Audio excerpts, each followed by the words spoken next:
Maître Anne-Marie Poitras, chef de la direction de la Fondation du Barreau du Québec et je suis ravie de vous accueillir à cette webconférence du début mars.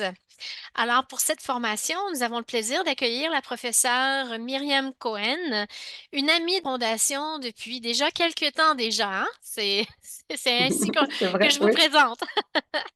Aujourd'hui, professeur Cohen nous parlera, excusez-moi, de la justice climatique internationale.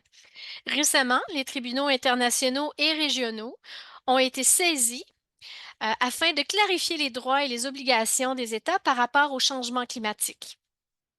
Cette webconférence vise donc à réfléchir aux convergences et aussi aux divergences des questions soulevées devant les juridictions internationales et régionales. La formation portera notamment sur les procédures devant la Cour internationale de justice, le Tribunal international du droit de la mer, la Cour interaméricaine des droits de l'homme et la Cour européenne des droits de l'homme. L'avenir de la justice climatique devant les cours et les tribunaux sera évidemment également abordé.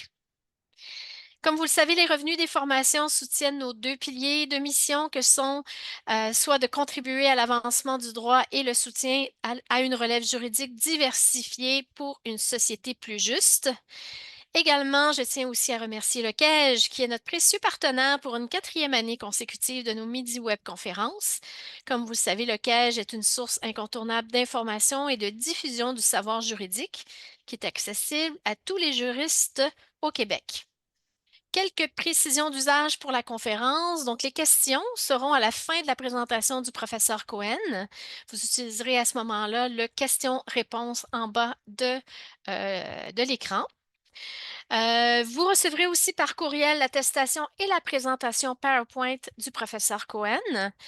Nous allons aussi enregistrer la présentation, donc vous recevrez le lien pour pouvoir l'écouter à nouveau dans les prochains jours. Et je vous rappelle en terminant que vous devez avoir assisté à 50 minutes à la webconférence. Donc, 50 minutes de participation sont requises pour recevoir l'attestation.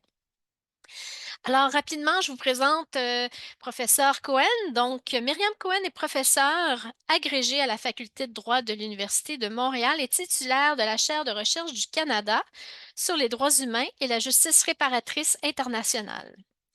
Elle est la fondatrice du Laboratoire sur les droits humains et la justice internationale subventionné par le Fonds des leaders John R. Evans de la Fondation canadienne pour l'innovation. Elle est également vice-présidente de la Société québécoise de droit international, chercheuse au Centre de recherche en droit public et au Centre international de criminologie comparée, ainsi qu'au Centre d'études et de recherche internationale.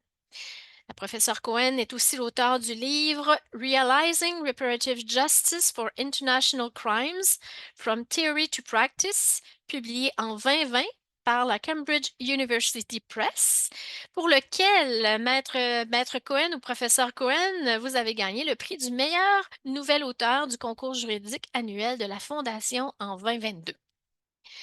Professeur Cohen a aussi travaillé à la Cour internationale de justice des Nations unies et à la Cour pénale internationale et a agi comme conseillère juridique devant le Tribunal international du droit de la mer. Ses travaux portent sur le droit international public, le droit pénal international et le droit international des droits humains. Professeur Cohen est aussi membre du Barreau du Québec et est médiatrice accréditée. Alors vraiment, professeur Cohen, merci de venir à notre rencontre ce midi. Nous sommes ravis de vous accueillir pour cette formation. Puis sans plus tarder, je vous laisse la parole. Donc la formation, en gros, sera d'une heure avec les questions qui pourront déborder jusqu'à une heure et quart sans problème. Donc, allez-y, professeur. Votre micro.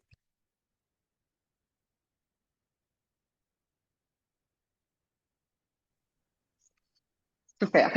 Merci beaucoup pour cette belle introduction très généreuse et merci pour l'invitation. C'est un honneur pour moi de pouvoir être avec vous pour ces midi web conférences. Comme vous dites, je suis une amie de la Fondation. J'admire beaucoup vos travaux et tout ce que vous faites pour la recherche juridique également. Alors, c'est un grand plaisir de vous parler aujourd'hui d'un de mes sujets de recherche actuel et je pense qu'un sujet d'actualité en fait. Je vais vous parler de la justice climatique internationale et surtout les questions des procédures consultatives et litigieuses devant les juridictions internationales et régionales. Alors, on passe de la justice réparatrice pour les crimes internationaux, qui était ma conférence, ma première conférence au sein de la Fondation, pour discuter des procédures, mais aussi également des réparations pour les changements climatiques. Alors, voici ce que je vous propose pour cette heure que nous avons ensemble. Alors, en premier, je vais vous parler très brièvement du Canada et du Québec en matière des changements climatiques et de ces passages de litiges domestiques aux juridictions régionales et internationales. Et pour ensuite me concentrer sur les procédures consultatives qui sont en cours, en parallèle, en fait, devant 3 cours régionales internationales, également des procédures litigieuses devant la Cour européenne des droits de l'homme. Alors, c'est vraiment un momentum de la justice climatique internationale. Ensuite, je vais vous parler également de l'inclusion et l'accès à la justice et des possibilités de réparation pour les changements climatiques. Alors, cette justice climatique plus inclusive. Voilà, pour la question des réparations, c'est une très grosse question, en fait, comment réparer les préjudices découlant des changements climatiques. Alors, qui pourrait demander une réparation? Comment financer ces réparations? Que dit le droit international? Et est-ce qu'on pourrait penser en mécanisme de réparation comme instrument de justice climatique internationale? Avant, alors, de me lancer sur ces questions, j'aimerais vous parler du contexte un peu de cette recherche. Je m'intéresse, comme Maître Poitras vous l'a mentionné, aux questions des justices internationales et l'accès à la justice internationale. Et c'est un incontournable. On doit tous et toutes penser au changement climatique, puisqu'il nous touche tous et toutes, en fait.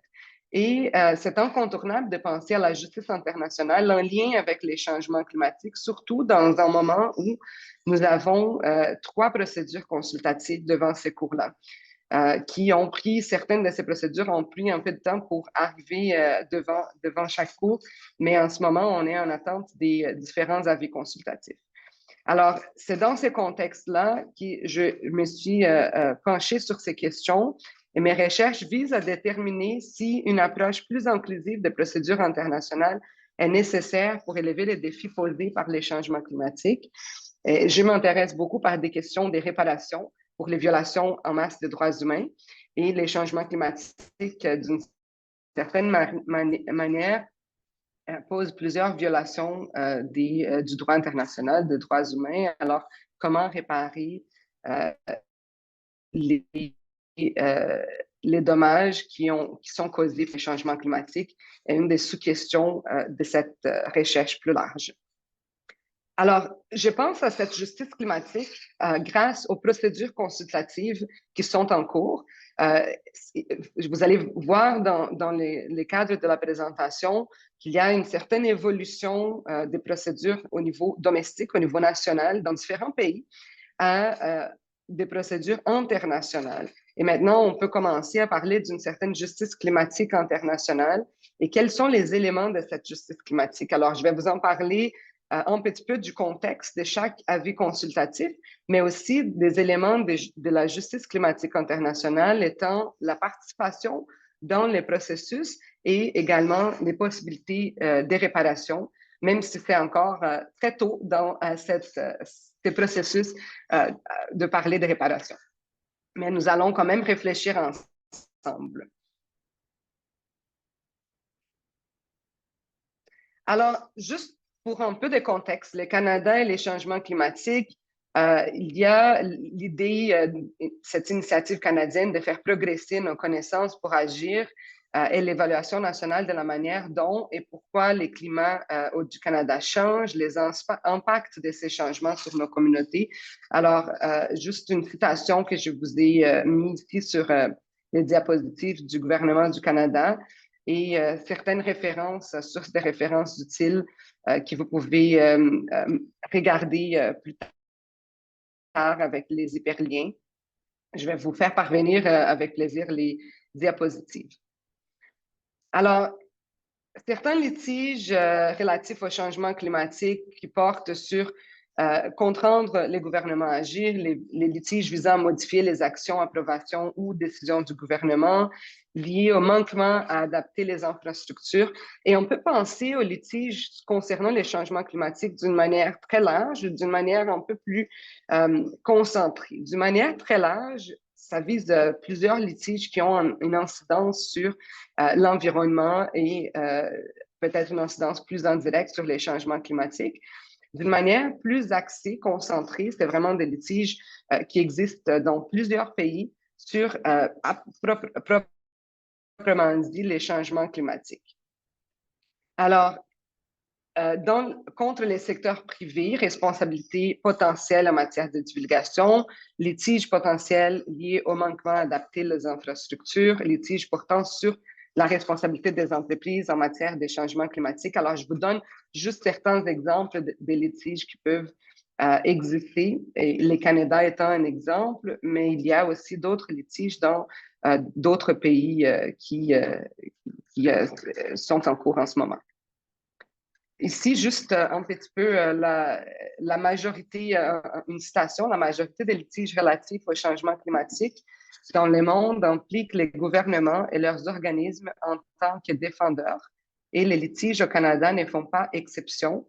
Alors, voici une figure que vous pouvez aussi regarder un peu plus en détail dans votre bureau, dans votre temps. Et dans des centres sur les changements climatiques, le Sabin Center, on mentionne un total de 38 procédures au Canada. Alors, encore une fois, c'est d'une manière très large, ça ne porte pas nécessairement au changement climatique en tant que tel. Et vous pouvez accéder également au lien qui est mentionné sur la diapositive. Pour le Québec, encore une fois, une belle citation ici. Un exemple d'une action collective au Québec en matière des changements climatiques. En novembre 2018, un groupe d'intérêt prétendant représenter les citoyens québécois âgés de 35 ans et moins a intenté une action collective contre les gouvernements du Canada, et le recours visait à obtenir une déclaration selon laquelle une action du gouvernement en matière de changement climatique avait porté atteinte à leurs droits fondamentaux. Alors, vous avez en juillet 2019, la Cour supérieure du Québec a décidé que la cause n'était pas correctement définie comme une action collective, mais tout de même déclaré que les violations présumées des chartes canadiennes et québécoises étaient des questions judiciables. Alors, je vous donne ici également la source de ces citations. Et c'est une manière de mettre la table, pour ainsi dire, de donner un peu de contexte de la question des changements climatiques au Québec et au Canada.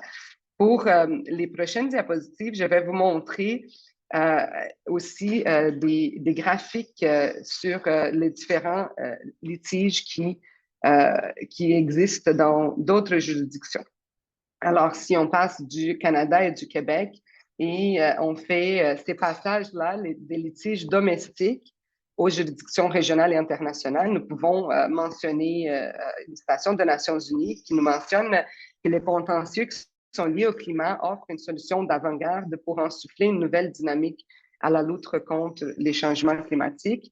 Et en décembre 2022, ce qui est intéressant, on mentionne ici dans ces rapports mondiaux sur les contentieux liés au climat, 2180 affaires judiciaires liées au climat ont été déposées dans 65 juridictions.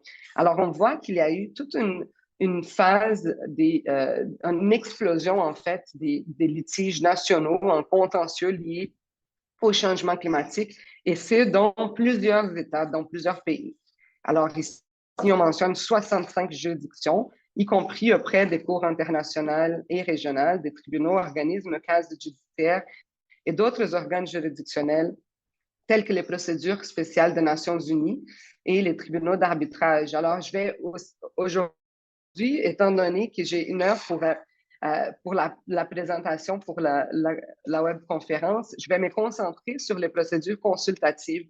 Mais même au niveau international, ce ne sont pas les seules procédures qui existent devant les cours internationales et régionales. Il y a aussi les procédures spéciales des Nations Unies, par exemple, devant les comités sur les droits de l'enfant. Les enfants et les jeunes, les groupes de femmes, les communautés locales et les peuples autochtones, entre autres, jouent un rôle de premier plan dans l'introduction de ces affaires et la réforme de la gouvernance du changement climatique. Alors, de plus en plus dans les pays à travers le monde, il existe en fait un certain diagramme des veines entre les différents procédures nationaux, domestiques, internationaux, régionaux. Alors, chaque procédure suit son cours, mais c'est clair que les apprentissages, les leçons qu'on peut avoir dans les différentes procédures peuvent aussi jouer un rôle pour, par exemple, dans l'avenir,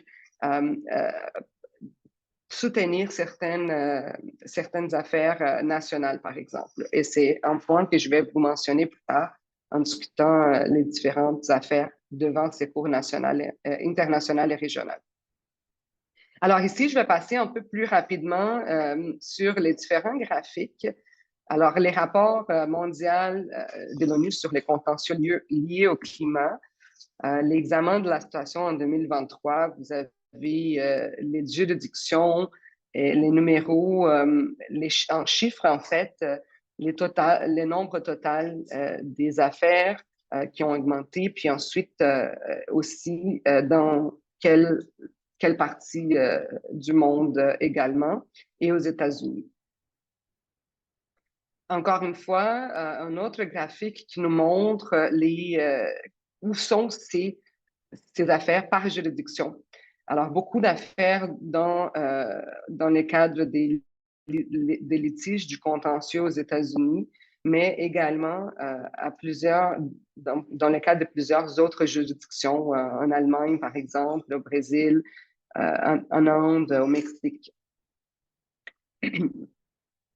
Je passe encore à les 10 juridictions qui ont les plus des cas, si on exclut les États-Unis et l'Amérique et l'Union européenne.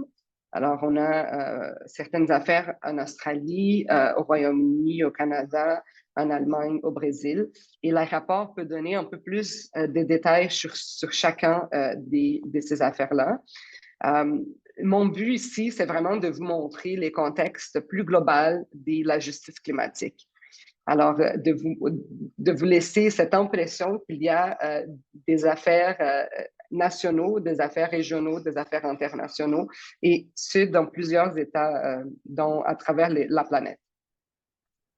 Un autre graphique, en fait, la distribution globale des cas selon les continents. Alors, c'est très intéressant la façon vulgarisée et très accessible qu'on voit, et c'est pour ça que je vous montre ces graphiques, qu'on voit les données dans les rapports mondiaux.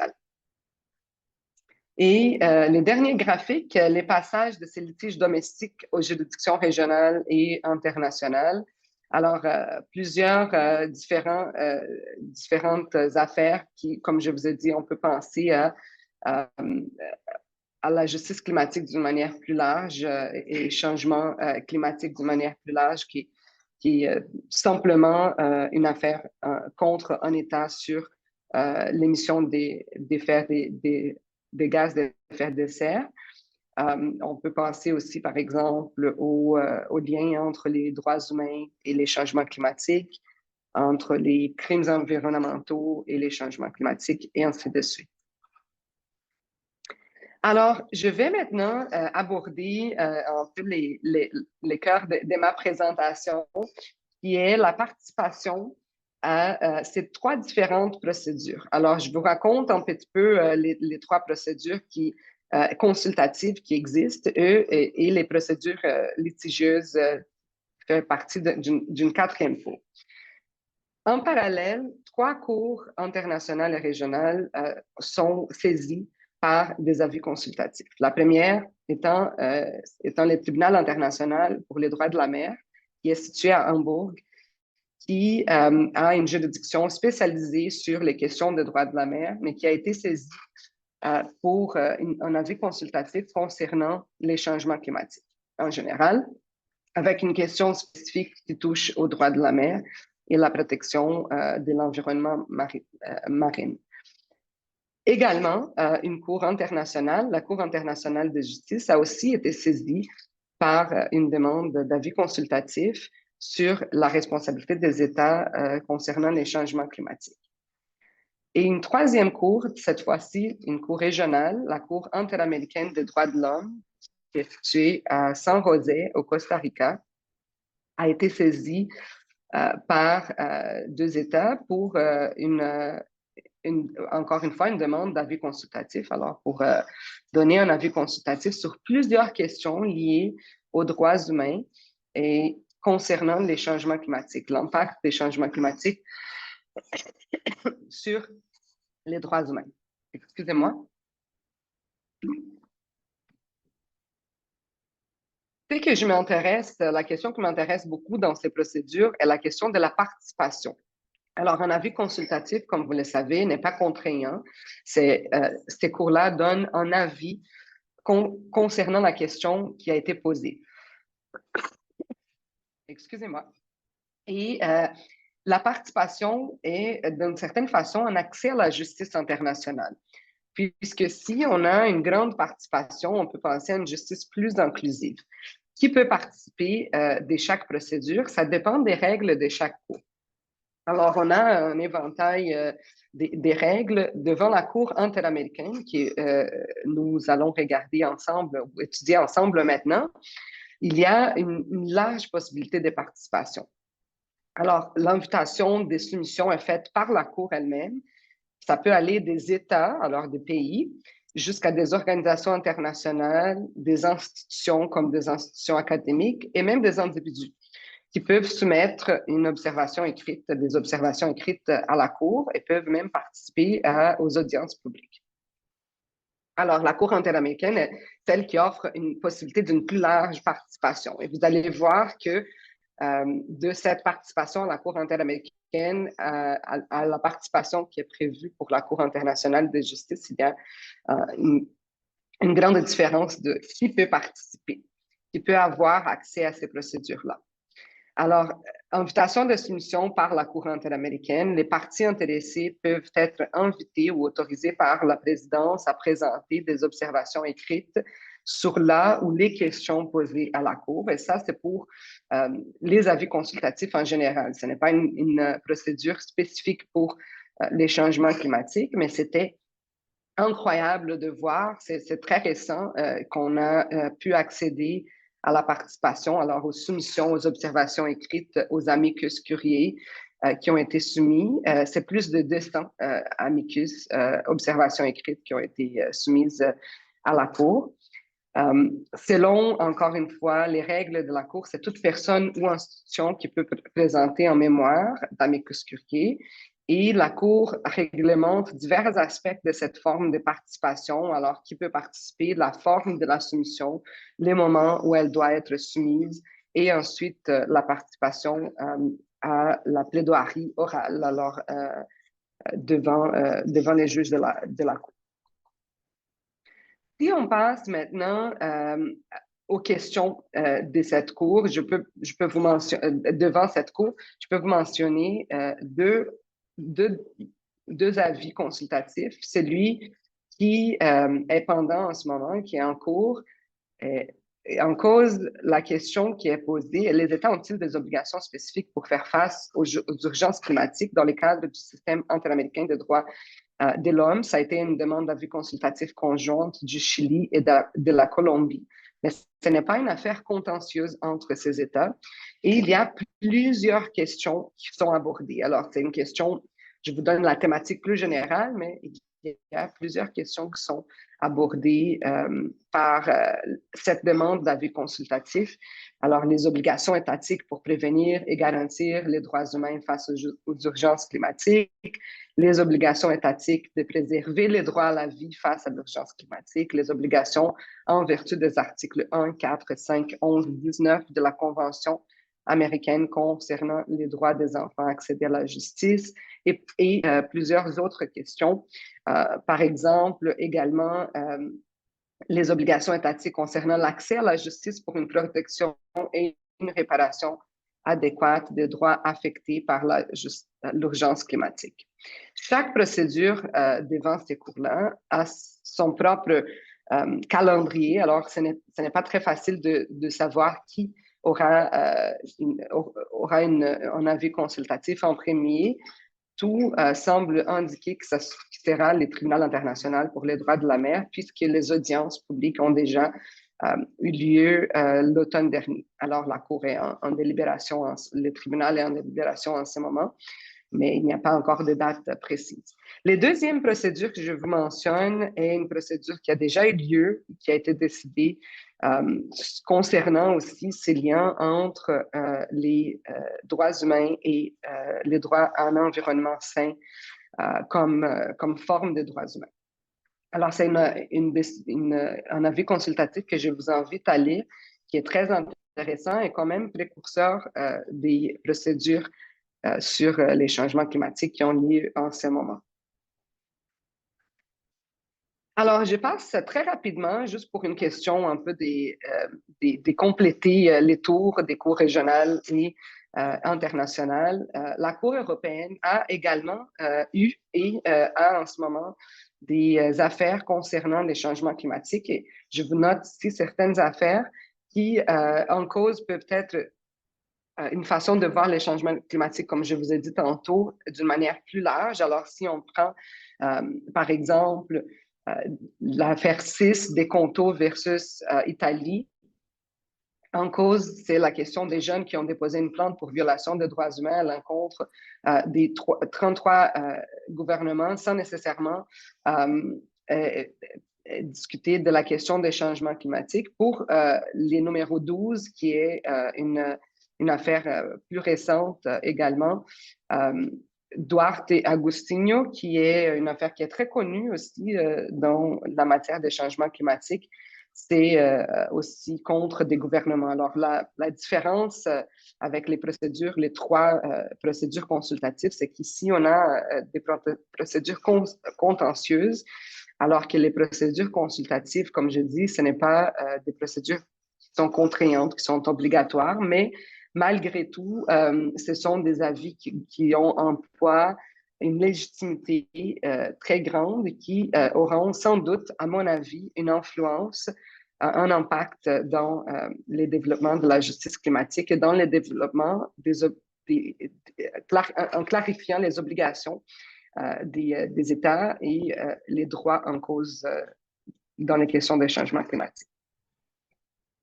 Ensuite, si je passe au troisième tribunal international régional, alors le tribunal international du droit de la mer, qui est situé en Allemagne, il y a eu d'autres procédures qui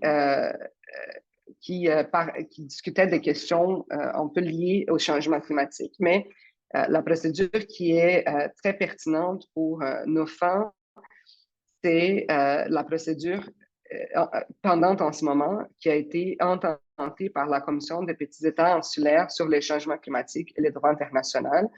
Et en grande ligne, la question posée concerne les conséquences des changements climatiques sur la préservation et la protection du milieu marin, notamment les réchauffements des océans, l'élévation du niveau de la mer et l'acidification des océans.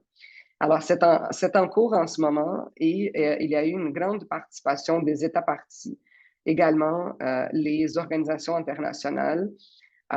Et il y a maintenant, si on retourne à la question de la participation et de l'accès à cette justice climatique, on voit déjà qu'il y a une différence réelle dans la participation. Les États parties ont participé à la procédure écrite, alors avec des soumissions, des observations, mais également la procédure orale. Et il y a eu aussi des organisations internationales qui ont participé, alors qui ont fait des soumissions, des observations écrites. Mais les organisations non gouvernementales ou les individus, par exemple, un rapporteur spécial, ne fait pas partie, leur soumission ne fait pas partie du dossier de la Cour. Par contre, on peut trouver ces observations écrites au site du tribunal. Alors, si on accède les sites du Tribunal international du droit de la mer, on peut accéder même aux observations qui ne font pas partie du dossier des organisations non gouvernementales. La procédure devant les TIDM, le Tribunal international du droit de la mer, a pris fin la procédure orale, alors les audiences publiques, à l'automne, comme je vous ai indiqué. Et la Cour est maintenant en délibération. Le tribunal rendra son avis consultatif prochainement. On n'a pas encore de date, comme je dis, mais il sera probablement les premiers à rendre cet avis consultatif. Et ce qui était très intéressant, il y avait plusieurs questions très intéressantes dans le cadre de cette procédure, mais ce qui était très intéressant, c'était cette diversité de participation de plusieurs États, leurs arguments et les preuves qui ont été montrées, qui ont été fournies au tribunal dans le cadre de cette procédure. Alors, des preuves d'experts, par exemple, concernant les changements climatiques. Je dois avancer pour pouvoir couvrir toutes les différentes thématiques ou sous-thématiques de ma conférence aujourd'hui. Et nous pourrons également discuter des différentes affaires, si vous voulez bien, lors des questions et réponses. Alors, l'affaire devant la Cour internationale de justice, au-delà d'une forme limitée de participation, et pourquoi est-ce que je pose cette question? Normalement, devant la Cour internationale de justice, il y a une limitation des organisations qui peuvent demander un avis consultatif. Ce n'est pas n'importe quelle organisation internationale qui peut demander un avis consultatif. Et c'était tout un processus pour arriver devant la Cour internationale de justice de la Haye, alors la Cour internationale de justice des Nations unies, et avec la question des changements climatiques. Et c'était une question qui a été, il y a beaucoup de littérature sur ce sujet, qui a été vraiment développée avec des personnes qui sont concernées par les changements climatiques, alors par des jeunes. Et Vanuatu, qui est un pays insulaire, a pris un peu les leaderships pour amener la question devant l'Assemblée générale de l'ONU. Et cette question a été approuvée par résolution à être posée à la Cour internationale de justice. Et maintenant, la Cour est saisie de la question concernant les changements climatiques. Alors, quelles sont les parties qui peuvent participer à cette procédure devant la Cour? Les organisations internationales qui sont susceptibles de fournir des informations pertinentes sur la question posée ou les questions et qui peuvent présenter des exposés écrits. Les États peuvent participer à la procédure consultative. Alors, c'est une procédure qui a une participation un peu plus limitée que si on compare, par exemple, à la Cour interaméricaine des droits de l'homme. Mais on peut penser avec cette nouvelle procédure que, encore une fois, on n'a pas les chiffres exacts, c'est en cours, on ne connaît pas encore toutes les participations qui auront lieu, mais tout semble indiquer que ça sera une forme plutôt large de participation, puisque la Cour a déjà changé la date limite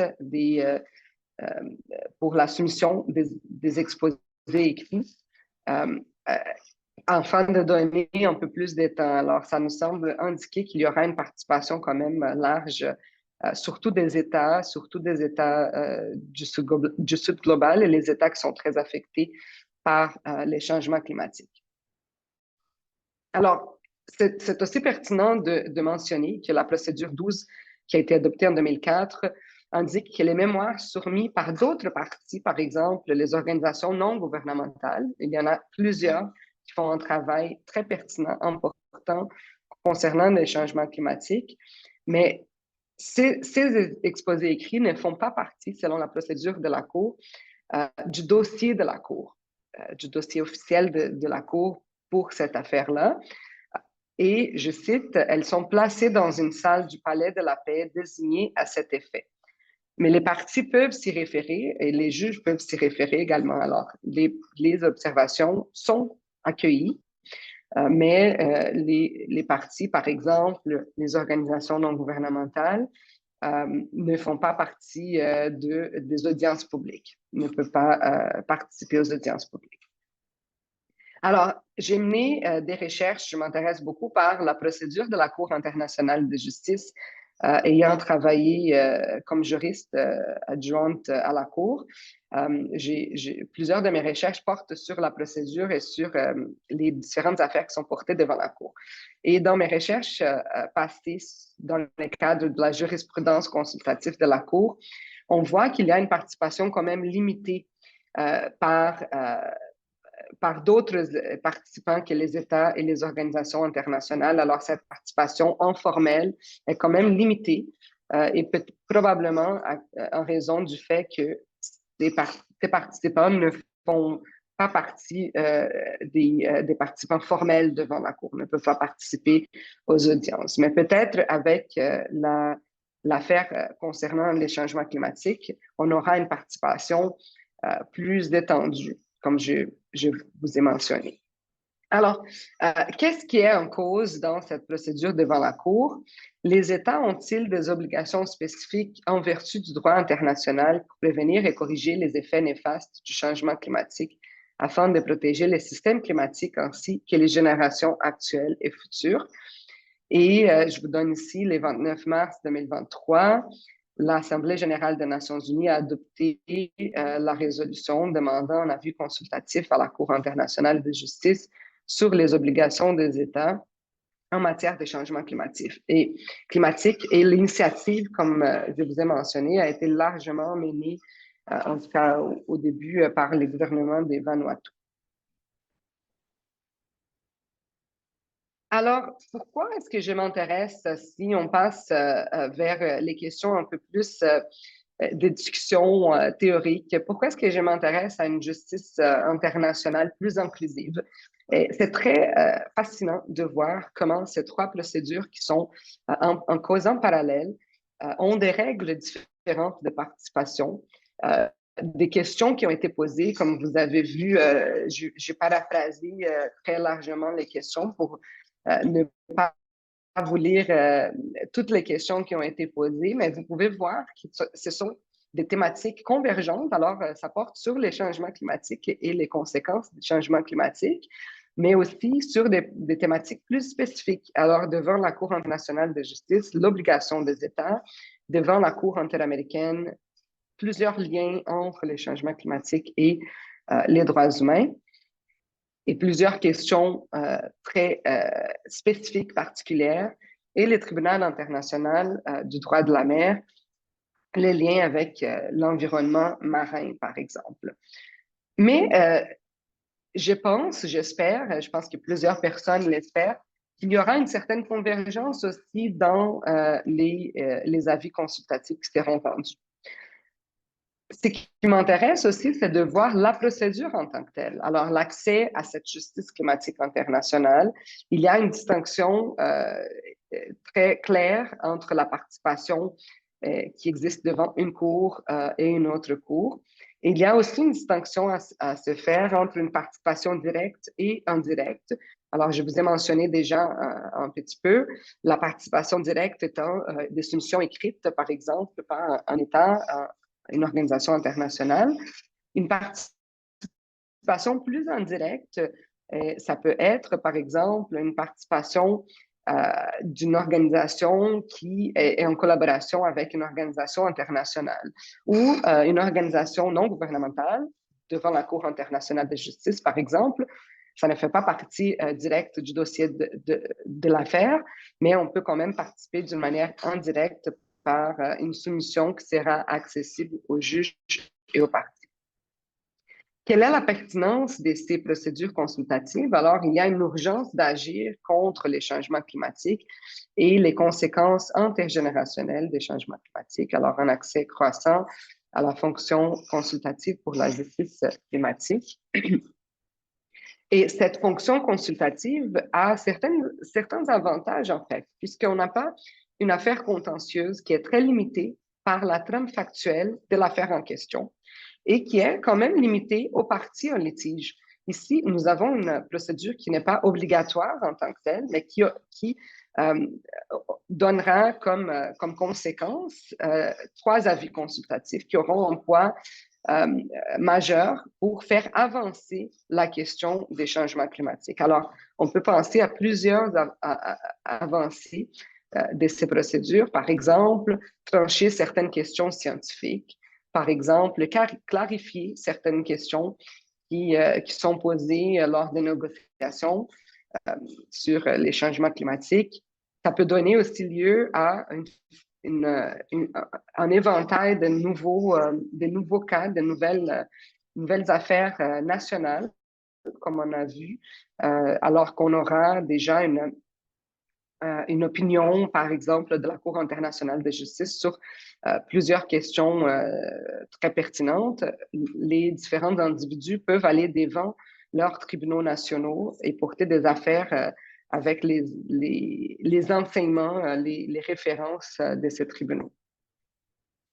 Alors, on peut aussi se poser la question sur une participation plus étendue, si elle peut contribuer à la légitimité d'un avis consultatif, puisque après l'avis consultatif, il y a les lendemains de l'avis, ça veut dire on veut que l'avis ait des effets. Et si on a une participation plus étendue, très probablement, on aura des effets qui ont un impact réel, puisque les personnes, les organisations qui ont participé d'une façon directe ou indirecte, formelle ou informelle, auront un intérêt aussi à mettre en œuvre ces avis consultatifs, là où les enseignements de différentes cours. Dans le cadre des avis consultatifs, on peut aussi obtenir des avis d'experts dans les domaines et s'appuyer sur des données scientifiques solides qui peuvent, comme je disais tantôt, donner lieu à une certaine boule de neige pour faire avancer soit les négociations ou les litiges nationaux. Alors, ici, c'est un peu ce que je viens de vous dire, vers une justice climatique plus inclusive. Je pense que juste en ayant ces affaires consultatives en parallèle, devant les cours internationales et régionales, nous pouvons déjà penser, excusez-moi, à une justice climatique plus inclusive, puisqu'il y a une participation étendue, n'importe quelle des 3 cours que nous avons revus ensemble, il y a déjà une indication que la participation même devant la Cour internationale de justice, nous n'avons pas encore les données précises, sera plus étendue.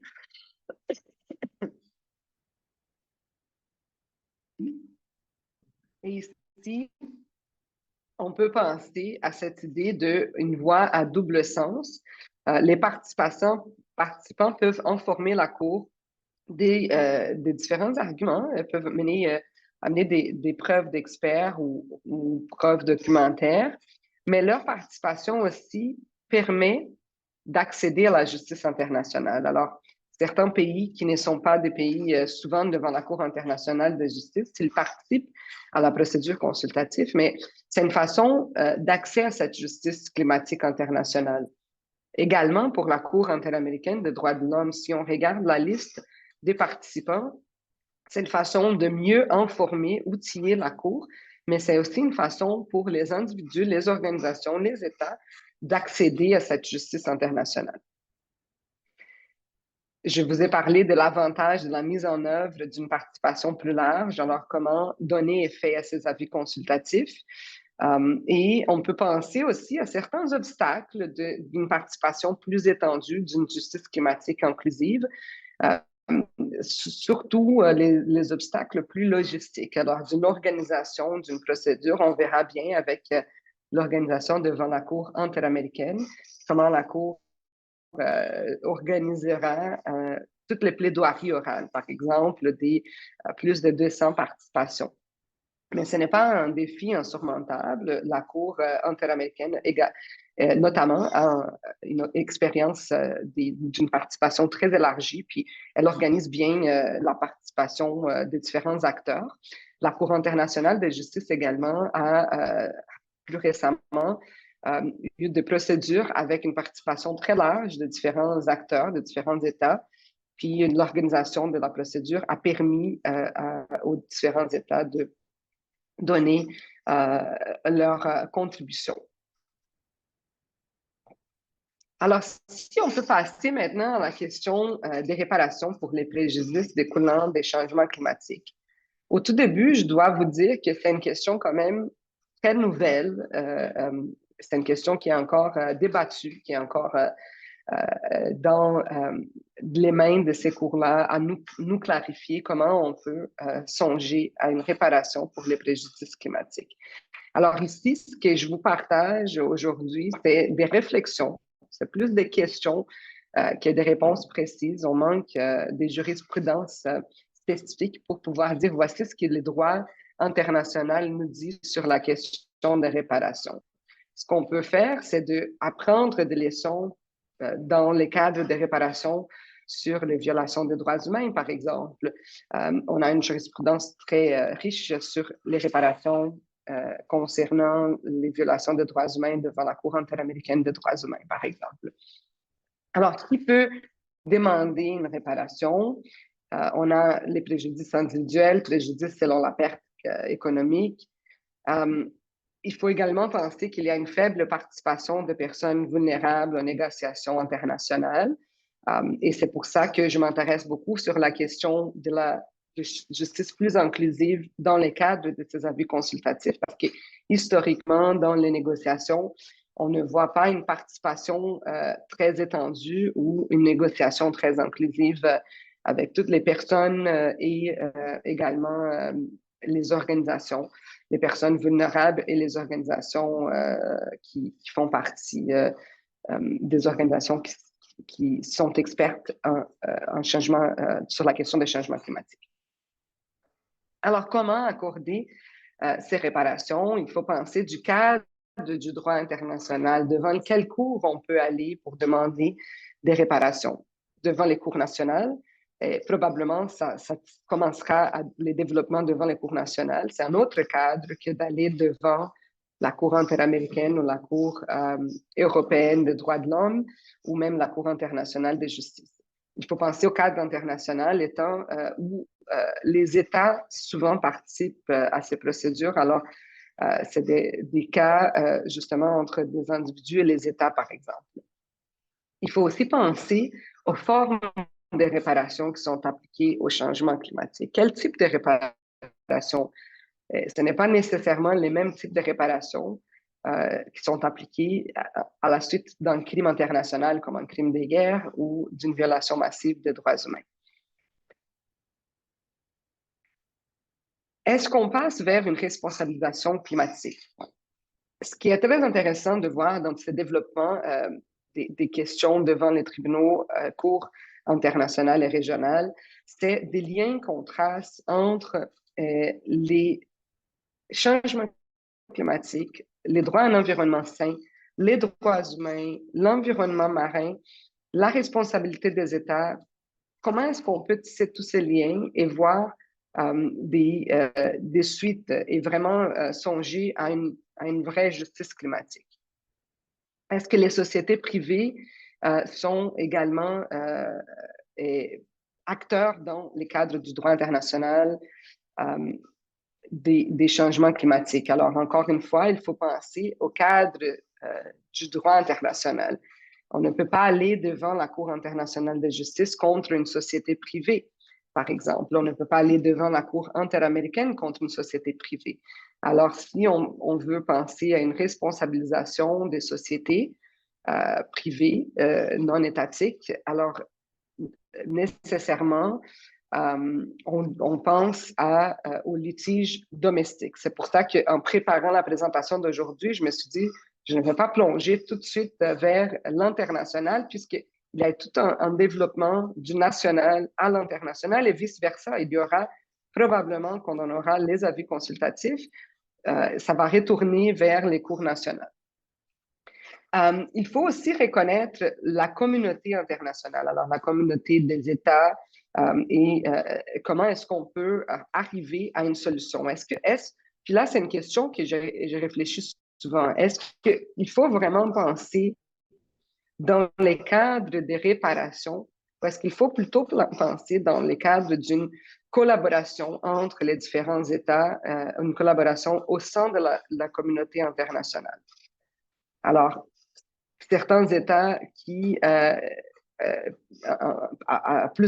en raison de plusieurs facteurs, contribuent à d'autres États, d'autres communautés vulnérables, sans nécessairement rentrer dans un cadre très formel de réparation. Comment est-ce qu'on peut financer les réparations? Ça, c'est la question d'un million de dollars financés, beaucoup plus d'un million de dollars, en fait. C'est toujours la question qu'on pense aux réparations pour les violations massives. C'est aussi la question du financement. Est-ce qu'on finance selon les moyens économiques pour éviter d'aggraver la situation des plus défavorisés, selon les niveaux actuels d'émissions des pays, alors un système de taxation des carbones mondial. Puis, une question qui m'intéresse aussi beaucoup est la question de l'utilisation des fonds. Alors, dans les cadres des crimes internationaux, violation des droits humains, mais je pense que ça s'applique aussi pour les changements climatiques. Alors, de créer des fonds et autres alternatives pour les réparations climatiques plus ambitieuses où les États peuvent contribuer et pourquoi pas créer des fonds où d'autres acteurs peuvent contribuer pour justement essayer d'améniser ou de régler certaines des conséquences des changements climatiques. Alors, plusieurs pistes de réflexion, comme je vous ai dit, c'est un droit en plein développement. Ça serait plus facile de venir vous dire, voici toutes les jurisprudences qu'on a sur les réparations, mais peut-être aussi moins intéressant que de vous inviter à penser comment est-ce qu'on peut penser à cette question de l'après, alors l'après clarification des questions plutôt scientifiques ou techniques des changements climatiques, comment est-ce qu'on peut penser à la question des réparations? Puis on commence à voir de plus en plus de littérature à cet égard. Il y a énormément d'articles maintenant qui commencent à se pencher sur la question des loss and damage, comme on utilise l'expression des dommages qui ont été causés, les préjudices qui ont été causés par les changements climatiques et surtout comment faire en sorte que les droits internationaux peuvent s'appliquer pour réparer les préjudices découlant des changements climatiques. Alors, on est ici devant un cadre juridique qui est un peu absent pour reconnaître les dommages liés au changement climatique, dans le sens qu'il n'y a pas une seule voie ou une cour où on peut nécessairement aller, comme par exemple la Cour pénale internationale qui s'occupe des crimes internationaux. On a la Cour interaméricaine des droits humains, la Cour européenne, la Cour africaine des droits humains, mais qui sont des cours plus en général qui traitent des droits humains. Est-ce qu'elles peuvent est-ce qu'il y aura des affaires concernant les réparations devant ces cours de droits humains pour les changements climatiques? C'est aussi à voir. Comme, juste pour rappel, les procédures qui sont en cours en ce moment, il n'y aura pas d'ordonnance de réparation. Ce sont des procédures consultatives qui visent à répondre à des questions existentielles ou des questions très importantes en droit sur les liens entre les changements climatiques et les droits humains ou la responsabilité étatique. Après, on peut penser peut-être à des affaires futures qui s'épancheront sur les questions de réparation. Mais pour l'instant, il n'y aura pas une ordonnance de la Cour interaméricaine contre un État, par exemple, pour payer des réparations à d'autres États ou à des communautés vulnérables. Ce n'est pas le but et ce n'est pas la procédure de ces affaires pendant. Alors, pour finaliser, je sais que mon temps est presque écoulé, puis j'ai très hâte de vous entendre pour la période des questions. Pourquoi est-ce qu'on doit penser à une approche réparatrice de cette justice climatique? Premièrement, c'est un pas vers une justice climatique plus inclusive. Puis je vous ai parlé beaucoup des avantages et des raisons pour lesquelles on devrait penser à une justice climatique qui est plus inclusive, des individus de différents acteurs et parties prenantes. On reconnaît aussi l'humanité de chaque individu. On établit une relation de confiance entre les différents États et on reconnaît les intérêts des plus vulnérables si on adopte une approche réparatrice. Alors, si on commence à penser aux questions de réparation concernant les préjudices découlant des changements climatiques. Alors, avant de juste finaliser, voici peut-être deux idées principales que je voulais vous laisser aujourd'hui dans mes 3 minutes qui restent. La première, c'est ce que j'aimerais que vous pensiez après cette présentation, c'est les diagrammes de Venn qui existent dans la justice climatique internationale, nationale. Alors, il n'y a pas juste les affaires internationales ou régionales, il y a les affaires nationales devant les cours nationales, il y a les procédures consultatives internationales et il y a aussi toutes les procédures arbitrales devant les comités des Nations Unies, par exemple, plus spécifiques. Et toutes ces procédures ont des questions spécifiques, mais qui ont une thématique commune et qui feront ensemble avancer les droits sur les questions des changements climatiques et sur la justice climatique. Et la deuxième pensée, c'est la pensée de l'inclusion et des réparations. Ce sont des questions en développement en ce moment, surtout les questions de réparation. L'inclusion dans la procédure climatique, surtout la justice climatique internationale, est une question très pertinente puisque les changements climatiques affectent toute la planète, toutes les personnes, tous les États, et penser à une justice qui est plus inclusive, qui amène à plusieurs parties prenantes à participer. Je pense que c'est les pas dans la bonne direction. Et également, la question de la justice réparatrice et de réparation, qui est la question clé, je pense, pour les années à venir, fera en sorte qu'on pourra, j'espère, contribuer un État avec l'autre et collaborer ensemble pour relever les défis des changements climatiques. Et je pense que c'est en pensant d'ores et déjà aux réparations ou une façon de réparer les préjudices découlant des changements climatiques qu'on peut avancer dans la bonne direction et qu'on peut vraiment concevoir une justice climatique. Alors, sur ces notes, je vous remercie très chaleureusement de votre attention, surtout en semaine de relâche, et je serai très heureuse de prendre vos questions. Merci beaucoup. Ben, merci à vous, professeur Cohen. Merci sincèrement d'avoir en 1 heure quand même résumé les différents moyens, différentes approches, les différents tribunaux en jeu là, pour nous aider à encadrer et à réfléchir à tous ces enjeux des changements climatiques. Donc, pour ceux et celles qui ont des questions, allez-y, c'est le temps. On a une quinzaine de minutes pour le faire. En tout cas, moi, vous m'avez laissé avec beaucoup de réflexion. Et puis, on verra, voyons les questions et puis on pourra voir ensemble comment vous pouvez nous aider à rester, je vous dirais, positif avec toute cette panoplie d'enjeux, toute cette panoplie de recours, tous ces joueurs en cause. Comment on va faire pour que tout le monde s'entende sur les actions à prendre pour réduire les changements climatiques? C'est tout un défi. Alors, on a une question de Maître Louis-Martin Richer qui dit: Comment le Canada est-il impliqué en ce moment en matière d'infrastructure? Y a-t-il des litiges à l'horizon au Canada? Mm-hmm.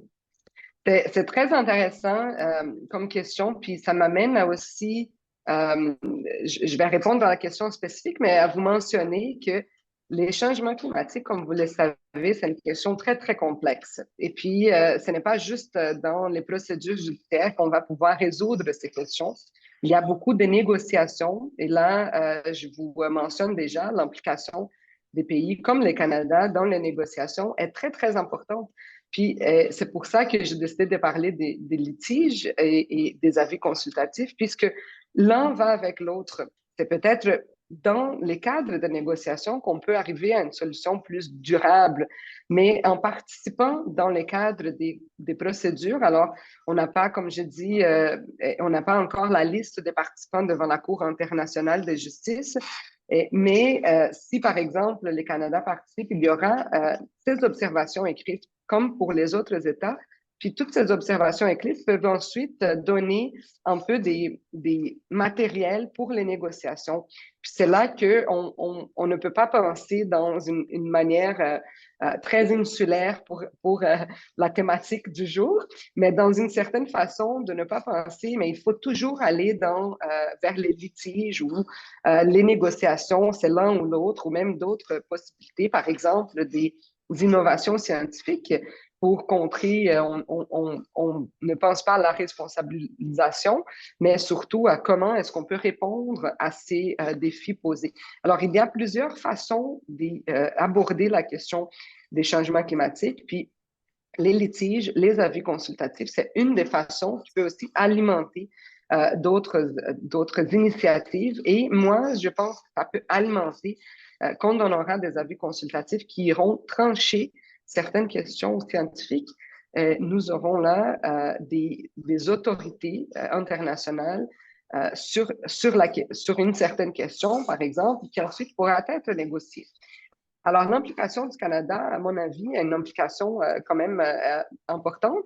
Puis, j'imagine qu'il y aura une participation devant la Cour internationale de justice, qui, comme plusieurs États, je ne peux pas être certaine puisque on n'a pas encore la liste des participants.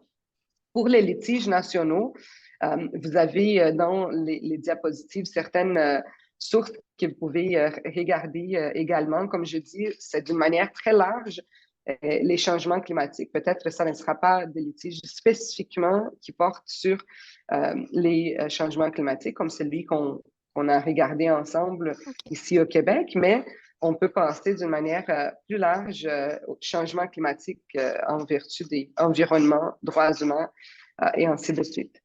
Merci pour votre question. Oui, parfait. Ben, de toute façon, dans la présentation PowerPoint va vous être partagée. Donc, s'il y a des éléments plus spécifiques, vous pourrez prendre le temps de consulter la présentation du professeur Cohen sans problème après. Autre question de Marie-Ève Lavoie. Quels sont les arguments les plus successful dans les recours climatiques à ce jour?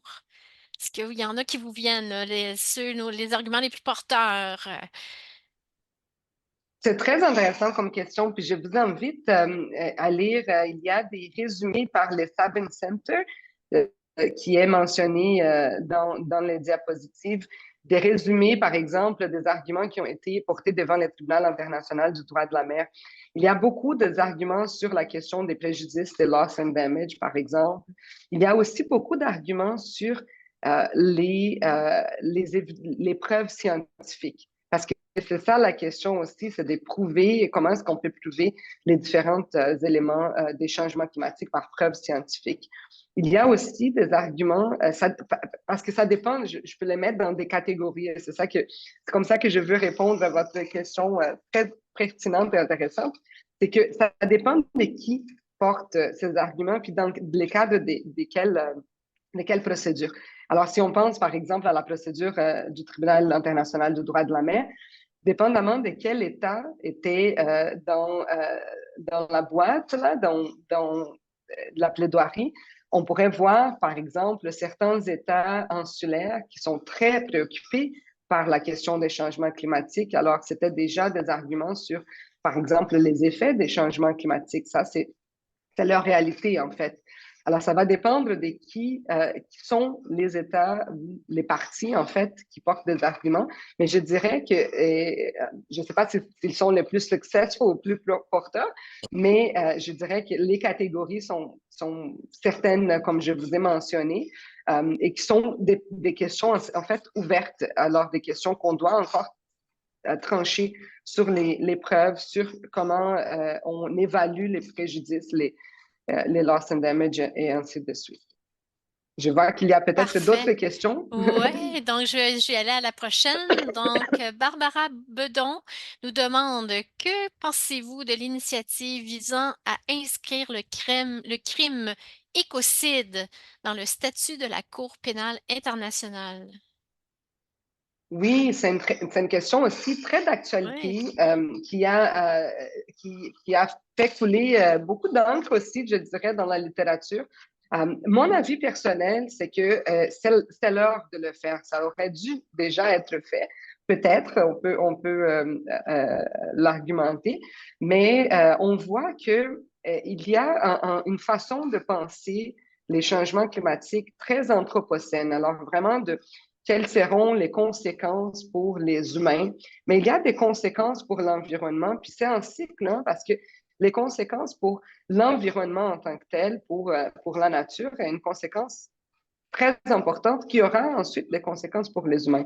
Puis les crimes des guerres, par exemple, sont souvent des événements qui portent atteinte à l'environnement d'une manière très préjudicielle, très massive. Puis, euh, tout comme on peut penser au crime des guerres comme une violation des droits humains, comme une question de responsabilité étatique, on peut aussi penser comme une criminalisation individuelle. Et c'est la même chose pour l'écocide. C'est une façon de voir la question des protections de l'environnement par la criminalisation des individus, par exemple, pour des crimes qui ont porté atteinte à l'environnement. Puis c'est lié à la question des changements climatiques parce que des guerres, il y a des études fascinantes d'une manière, c'est très décourageant ou peut-être très inquiétant, mais qui nous montre d'une manière très, très claire l'impact des conflits armés sur l'environnement. On pense beaucoup à la perte de vie humaine, à la souffrance humaine, mais il y a aussi la perte d'environnement, il y a aussi l'impact qui sera euh, très long terme sur l'environnement. Alors, je pense aussi que c'est le momentum. On pour le dit faire. souvent, je parle de ça. On a les affaires internationales que je viens de vous présenter qui ont, c'est des loups qui sont sur ces affaires-là.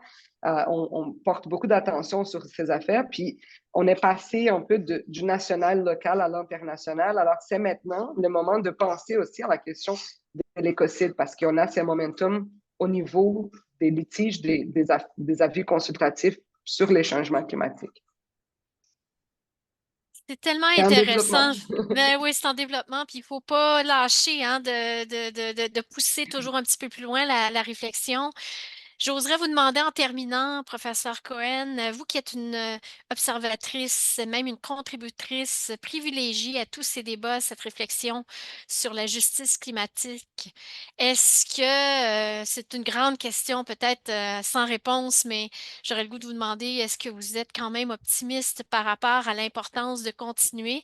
Mais surtout, vous avez parlé d'une approche réparatrice, une approche inclusive, l'importance de se faire confiance entre les États dans l'état actuel des choses, comment vous voyez la suite?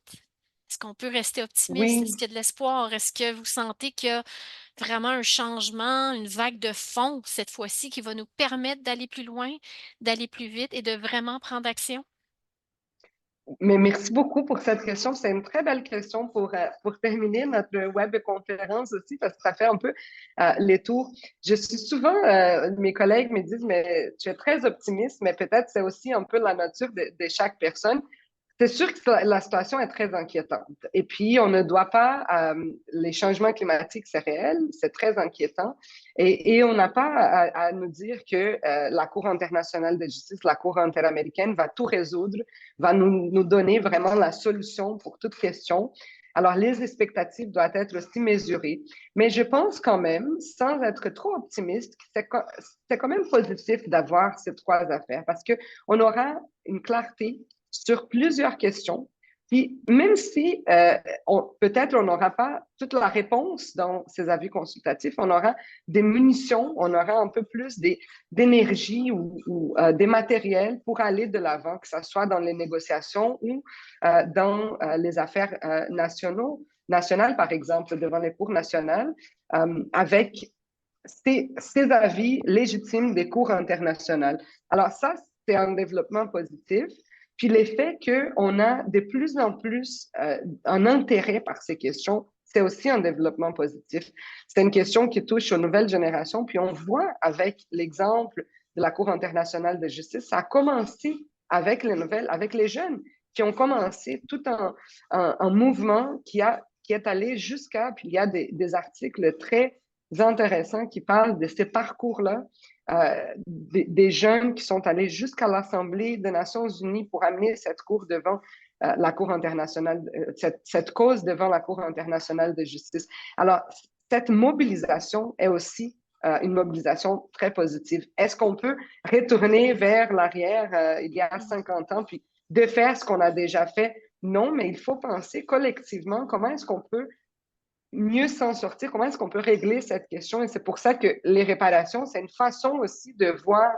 Et ma réflexion avec vous, c'était de dire, mais ce n'est pas juste une question de pointer les doigts, on est un peu ensemble dans cette situation climatique. Alors, c'est une question de voir comment est-ce qu'on peut collaborer d'une façon réaliste avec les États, avec les organisations pour réparer ou pour aider ou coopérer pour que les conséquences des changements climatiques puissent être répondues. Alors, les momentum qu'on est en ce moment, malgré l'inquiétude, les faits néfastes des changements climatiques, je pense que c'est comme un élan nouveau à repenser ou au moins à avoir cet espoir mesuré. C'est sûr, on ne peut pas penser que tout sera résolu avec un avis de la Cour internationale de justice, puisque c'est la Cour internationale de Ouais. justice. Je ne pense pas que ça sera le cas, mais ça nous donnera des matériels, ça nous donnera aussi cet élan-là que je pense qu'on en a besoin parce que les faits, la science n'est pas très positif en ce moment. Je pense Ouais. on est rendu en un Ben état écoutez, qu'il faut agir.